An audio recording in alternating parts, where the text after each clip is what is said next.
योगी आदित्यनाथ ओडिशा गस्तरे अछंती। योगी आदित्यनाथ होचंती उत्तर प्रदेश रा मुख्यमंत्री जांकर भाषण अनेक लोगों को प्रभावित करि थाए। निर्वाचन समय योगी आदित्यनाथ ओडिशा रे भारतीय जनता पार्टी रा प्रार्थी पाई प्रचार करुचंती। आउ आपण माने जानिचंती तांकु बुलडोजर बाबा बोली कहा जाए। अनेक अपराधी घर भांगी आउ हिंदुत्व संपर्क रे तांकर भाषण भारतीय जनता पार्टी को सहायक होईची। आउ यार प्रभाव ओडिशा रे कोन पड़िया पय जाउची। मो सहित सज्जन शर्मा अछंती भारतीय जनता पार्टी रो नेता एवं श्रीत केदार मिश्रा मो सहित जोग देबे। श्रीत सज्जन शर्मा जोगी प्रभाव कौन रहिबो ओडिशा रे? नहीं ओडिशा वासी हृदय कथा ताको स्वर देवे योगी आदित्यनाथ। गोटे समय रे गौरख संप्रदाय पूरा संपर्क एई ओडिशा रो माटी सहित थिला। आज भी जो नाथ संप्रदाय अच्छी ओडिशा रे से नाथ संप्रदाय से गोरख संप्रदाय और से गोरखनाथ पीठ सहित जड़ित ये आज पुणी गोटे नुआ जागरण सृष्टि ओडिशा रे हब एवं जो जागरण टी ओडिशा रे परिवर्तन वार्ता नहीं आसीबो। ए कार्यर शुभारंभ करिया पई जो अभियान टी चलीथिला सेथरे वाजे ओडिशा रे हिंदुत्व रो प्रभाव नाही। ओडिशा रे वोट हिंदू मुसलमान क्रिश्चियन एई भितरे बंटा हुए नाही। लोक हिंदुत्व कार्ड को विश्वास करंती नाही। से माने वोट दियंती निजस्व ढंग रे। ओडिशा रे जगन्नाथ संस्कृति ही चले। आपण जो हिंदुत्वर कथा कहउचंती प्रत्येक उड़िया तार दैनंदिन जीवन रे तार संस्कृति रे तार आचार रे तार व्यवहार रे जो जो जो कर्मकांड रे हिंदू एवं भारत वर्षर जेकोसी हिंदू ठारू योग्य हिंदू आमे पूरा गोपबंधु दायद। गोपबंधु जो हिंदुत्वर व्याख्या देइचंती आमे हुचु से हिंदुत्वर दायद। गोपबंधु कोन करिसंती हिंदुत्व संपर्क रे? अरे हिंदुत्व बाबद से जो व्याख्या देइचंती एटा समस्त का व्याख्या ठारू उत्तम व्याख्या। आपन मन अछि कि कोन कहिसंती ए सजना बाबू गोपबंधु हिंदुत्व संपर्क रे? हित लागी जात नुहे हिंदू हिंदूर माने जगत हितरे संसार हितरे ये हिंदूर प्रत्येक रक्त बिंदु माने आजिका तारीख रे भारतीय जनता पार्टी एवं भारतीय जनता पार्टी जे सर्वोच्च नेता नरेंद्र भाई मोदी आज विश्वर कथा कहउचंती एवं विश्व रे तांको कथा सुना जाउची आ से हिंदुत्व कथा ही कहउचंती। किंतु हिंदू हिंदू मुसलमान क्रिश्चियन भितरे ओडिशा रे वोट हुए नाही।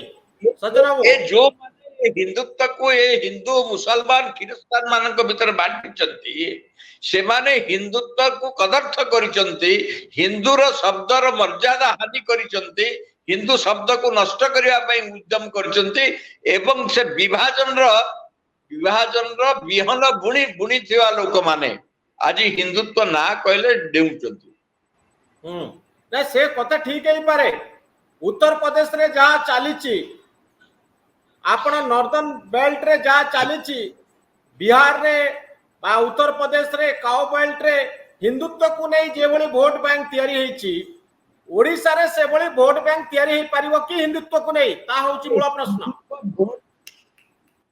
मनोरंजन बाबू हिंदुत्व वोट बैंक रो विषय ही नुह। हिंदुत्व होची समस्त को जोड़िया पई समस्त को सांगरे नवा पई आगे नवा पई जो माने राम मंदिर को चंदी तांको आपने माने तांको आपना उत्साहित करिवे। राम राम कोन योगी आदित्यनाथ तो हिंदुत्व रो कथा कहंती आ राम मंदिर कथा भारतीय जनता पार्टी रो सबुठारो बड़ एजेंडा थिला। आ योगी आदित्यनाथ प्रभाव जो कारण उत्तर प्रदेश रे अछि बा हिंदी स्पीकिंग राज्य गुड़िकर अच्छी से कारण ओडिशा रे रही पारिबो कि? मु सजन आपण पाखु आसीबी केदार बाबू मो सहित अछनी गोटे मिनिट तांकर नै केदार बाबू ଯୋଗୀ ଆଦିତ୍ୟନାଥଙ୍କ ପ୍ରଭାବ କଣ ପଡିବ ବୋଲି ଆପଣ ଭାବୁଛନ୍ତି? ଯୋଗୀ ଆଦିତ୍ୟନାଥଙ୍କର ପ୍ରଭାବ କଣ ପଡିବ ଓଡିଶାରେ? ଯୋଗୀ ଆଦିତ୍ୟନାଥଙ୍କର ପ୍ରଭାବ ଯାହା ପଡିବ ଉତ୍ତରପ୍ରଦେଶରେ ପଡିବ। ଯୋଗୀ ଆଦିତ୍ୟନାଥ ମାନେ ସେ ହଉଛନ୍ତି ଉତ୍ତରପ୍ରଦେଶର ମୁଖ୍ୟମନ୍ତ୍ରୀ।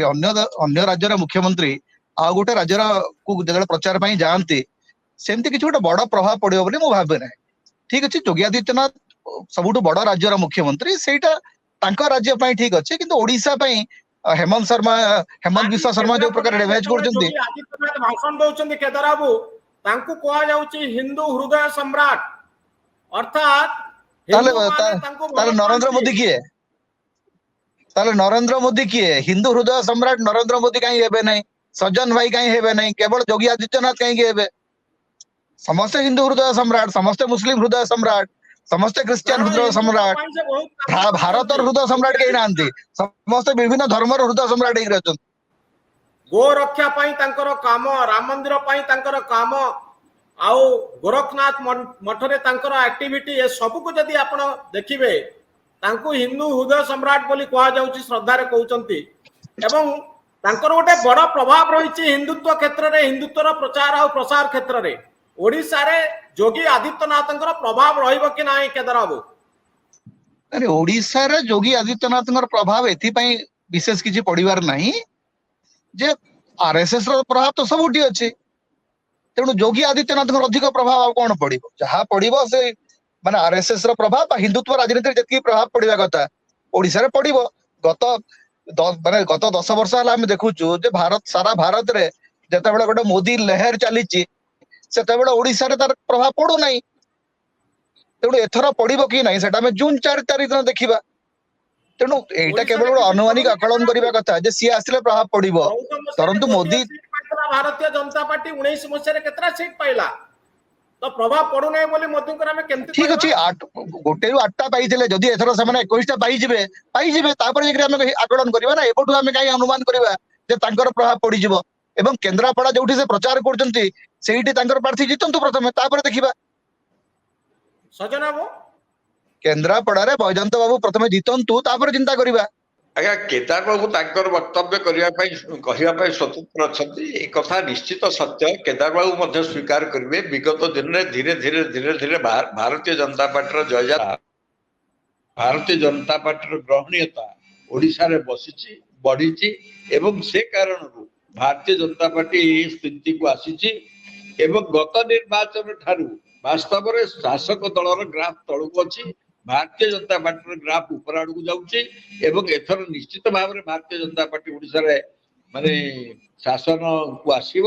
ଏଇଟା ଓଡିଶାବାସୀ କେଦାର ବାବୁ ନିଷ୍ପତ୍ତି। ଚ୍ୟାଲେଞ୍ଜ ଦଉଛନ୍ତି ଯେ ବୈଜୟନ୍ତ ପଣ୍ଡା ଭାରତୀୟ ଜନତା ପାର୍ଟିର ପ୍ରତିନିଧି ଭାବରେ କେନ୍ଦ୍ରାପଡାରେ ଇଲେକ୍ସନ ଲଢୁଛନ୍ତି, ଆଉ ଯୋଗୀ ଆଦିତ୍ୟନାଥ ଆଜି ସେଇଠି ଭାଷଣ ଦଉଛନ୍ତି।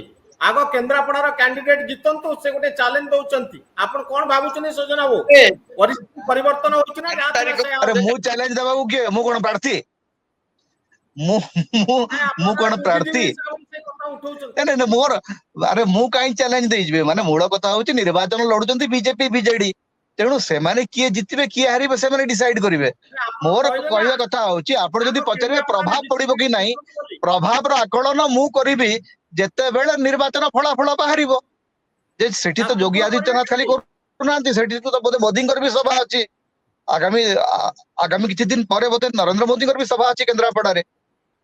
ତେଣୁ ଯୋଗୀ ଆଦିତ୍ୟନାଥ ଏବଂ ନରେନ୍ଦ୍ର ମୋଦି ଉଭୟଙ୍କର ପ୍ରଭାବ କେନ୍ଦ୍ରାପଡାରେ ପଡିବ କି ନାହିଁ ସେଟା ଆମେ ଜୁନ 4 ହଁ, ତାରିଖ ଦିନ ଜଣା ପଡିବ। ସଜନ ବାବୁ, ଜୁନ 4 ଆଜ୍ଞା, ଜଣା ପଡିବ ସତରେ କେନ୍ଦ୍ରାପଡାରେ ଗୋଟେ ଅଣ କଂଗ୍ରେସ ରାଜନୀତି ଚାଲେ। ଆପଣ ଭାବୁଛନ୍ତି ଭାରତୀୟ ଜନତା ପାର୍ଟିର ପ୍ରଭାବ ରହିବ, ଯୋଗୀ ଆଦିତ୍ୟନାଥ ଆଉ ନରେନ୍ଦ୍ର ମୋଦିଙ୍କର ପ୍ରଭାବ ତିଆରି ହବ? ବର୍ତ୍ତମାନ ଠାରୁ କେନ୍ଦ୍ରାପଡାରେ ପରିବର୍ତ୍ତନ ତାର ଉପସ୍ଥିତି ଜାହିର କରିବା ପାଇଁ ଆରମ୍ଭ କରିଛି। ପ୍ରତ୍ୟେକ ଅଞ୍ଚଳରେ ଯୋଉ ସଭା ସମିତି ଗୁଡିକ ହଉଛି, ସେଥିରେ ଯୋଉ ପରିମାଣରେ ବିଜେପିର ସଭା ମାନଙ୍କରେ ଲୋକ ଯୋଗ ଦଉଛନ୍ତି ଏବଂ ଯୋଉ କଥା ଗୁଡିକ ସାଧାରଣ ଭିତରେ ଆଲୋଚନା ହଉଛି, ଲୋକ ଏ ସରକାରର ପରିବର୍ତ୍ତନ ଚାହୁଁଛନ୍ତି ଏବଂ ସେ ପରିବର୍ତ୍ତନର ସାରଥୀ ହେବେ ସେଠି ବୈଜୟନ୍ତ ବାବୁ ଏବଂ भारतीय जनता पार्टी जो विधायक प्रार्थी माने अछंती से माने से सार लोक कौन कथा होचंती सजन बाबू लोक स्पष्ट भाव रे ए सरकार परिवर्तन चाहूचंती माने विगत 25-26 वर्ष धरि कि ये जो धरणर सरकार चली से सरकार रे एठी निर्वाचित प्रतिनिधि माने से निर्वाचित प्रतिनिधि मानकर कोनोसी कथा चलू नहीं शासन रे बारंबार प्रमाणित होउची सरपंच कथा भी चलू नहीं विधायक कथा भी चलू नहीं से सांसद भी देखा करि पारने आपण तो देखिले से केन्द्रापड़ार सांसद अनुभव महांती अवस्था कौन है एवं तांको घरे मध्य नाट लगेबारे ये बिजु जनता दल पछगुंचा दलाने ओके केदार बाबू आपण बर्तन संबलपुर गस्तरे अछंती विभिन्न अंचल सेठी बुलुचंती से गोटे बड़ धरणर फाइट होउची संबलपुर रे तो एते नेता बुलुचंती प्रभाव किछि तयारी होउची कि नाही भारतीय जनता पार्टी रो मु बाबूजी सर्वाधिक नेता ए इलेक्शन रे भारतीय जनता पार्टी सबुठारो बेसी शक्ति खटौची तार प्रभाव कोन पडुची देखो तो मु पाखा पाखी एति मध्यरे 300 रु 400 गां बुलिछि सज्जन भाई जो कथा कहउचंती बा बीजेपी जो नैरेटिव तयारी करूची से तार प्रभाव प्रायतः शहर भितरे सीमित गां को गला बेले एबे मध्य बीजेडी रो पॉपुलैरिटी बजाय अछि एवं सज्जन भाई जो कहउचंती जे गोटा परिवर्तन लोक चाहू नाहंती लोक एबे भी स्थितावस्था सपक्ष रे अछंती एटा मु कहि पारे अंतत 300-400 खंड गां बुली सरला परे एटा हृदबोध मोर हेई जे गां रे लोक स्थितावस्था सपक्ष रे अछंती शहरी वोटर टिके एकड़ सकड़ होउचंती ने कथा होची जे आपण जो गां मानकर से गां मानकर कहा को भेटुचंती पुराना लोक जोटा माने बिजु जनता दल ले सेई को भेटुचंती ना निरपेक्ष लोक मानन को भेटुचंती ना भारतीय जनता पार्टी रो लोक मानन को भेटुचंती ना निजर केवल जहा भाव व्यक्त करिया भाव व्यक्त करुचंती गोटे स्पष्ट भारता जे वास्तव रे समस्ते माने इवन बिजु जनता दल लोक माने बिजु जनता दल कर्मी माने मध्य परिवर्तन चाहूचंती एटा सामने रे देखा जाउची एवं जोटा के माने काहे की परिवर्तन चाहिबे कथा कहउछ सेटा प्रमाणित अवश्य दिन बीजेडी कर्मी माने काहे परिवर्तन चाहिबे बाबूजी बर्तन नेट कटि जाईची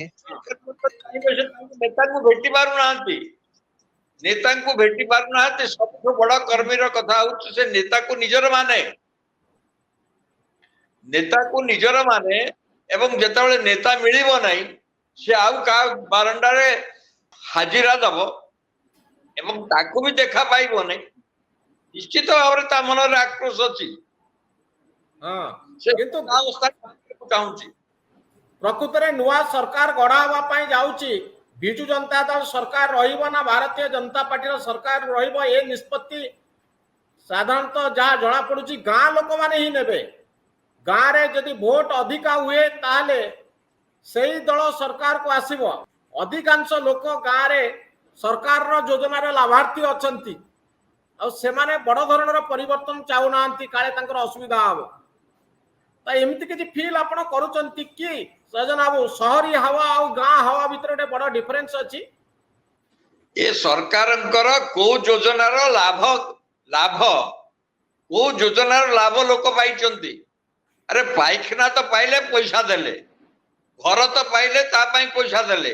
बिजुली कनेक्शन पाई तो पैसा देले सबुथिरे तो पैसा देले जो पीसी हटाउर जो कथा मुख्यमंत्री कहते पीसी हटिला नहीं पीसी बढ़ी गला उल्टी गोटे कथा चलुची मु भी खाऊची तुम्हें भी खाओ धरा पड़िले जेल को जाओ ए जो नारा ऊपर नवीन निवास ठारू आरंभ हला तल पर्यंत बिना टेंडर रे काम होची एवं ये सरकार पीसी हटेबार कथा कहूची प्रत्येक लोक विरक्त हो जाए बिजु जनता दल कार्यकर्ता कर्मी ठिकादार से कमिशन दउची आगे कमिशन दउची तापर काम नउची एटा होची सरकार जो जो ଭାବୁଛନ୍ତି କି ଓଡ଼ିଶାରେ ଗୋଟେ ପରିବର୍ତ୍ତନର ହାୱା ବହୁଛି ବୋଲି 2019 ମସିହାରେ ମଧ୍ୟ ଆପଣ ଏହି ପରିବର୍ତ୍ତନ କଥା କହୁଥିଲେ ଗୋଟେ ନୂଆ ପରିବର୍ତ୍ତନ ଆସୁଛି କିନ୍ତୁ ସରକାର ପରିବର୍ତ୍ତନ ହେଇ ପାରିଲାନି 24 ମସିହା ବେଳକୁ କଣ ନୂଆ କଥା ଆପଣ ଦେଖୁଛନ୍ତି ଯେ ସତରେ ପରିବର୍ତ୍ତନ ଆସୁଛି ସଜନ ବାବୁ